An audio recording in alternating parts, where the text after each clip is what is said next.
What's up? So a couple of people might know it, but in the last year I ordered a Tesla Model 3 and I got it now a couple of months ago. And before I even got the car I already ordered an accessory, and this one was the Tesla Model 3 key fob. And yeah, that's this little thing right here, which actually looks like a small black version of the Model 3 itself. And this little key can do a couple of things that I really like. For example, opening the trunk if you use the button on the back side. This is really nice, especially with the new automatic trunk, because yeah, if you have one of the newer Model 3s you can even close the trunk by simply pressing the button once again. But what's about the frunk? Well, you can even open up the frunk as well if you double tap it on the front side. But obviously you have to open and close it again manually because it's not automatic, but maybe one of the next versions of the frunk will automatically close as well. We will see. But so far I definitely need to say that this is still a really nice feature because you don't have to open up the app to do that and you don't need to get into the car to open it up. I actually use this feature of the key fob a lot because it makes things way much easier. Another thing that I really like is the passive entry mode, so that means that you can easily open up the doors without using any keys, cards or whatever. So yeah, in the end the car automatically unlocks the doors for you and you can easily get in. Most people already know and use these features, especially if you use the smartphone including the Tesla app, so it's actually not a huge deal here,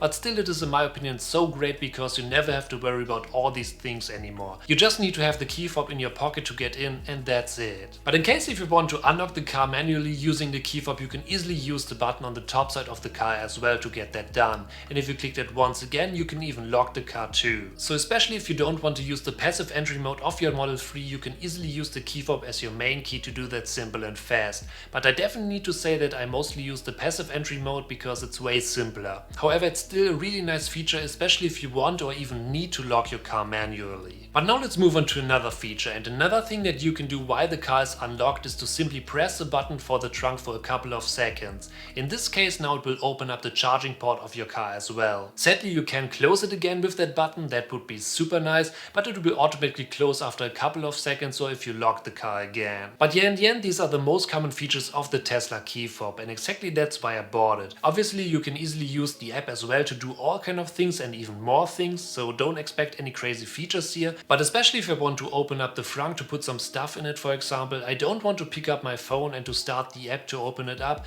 and I don't want to get into my car all the time to do that as well. In this case it's just a double tap on the key fob and that's it. I personally use it all the time in these situations and it makes things way much easier for me. Another reason why I really like the key fob is that I want to have a backup key. If something happens and your phone breaks on the go, you just need an additional key. Another example would be that sometimes I simply need to buy something really quickly in the city. In this case I simply pick up my keys including the key fob and I'm ready to go. Of course you could easily use the keycard here as well, but for me this is actually the better option, including a lot of features to handle all kind of things simple and fast without my phone. And yeah, on top, if someone else in your family or friends want to drive your car, you can just give them this key fob instead of any other cards or even your phone and everything is fine. So in the end the Tesla key fob is for me a great all-in-one solution and a perfect accessory for the Tesla Model 3.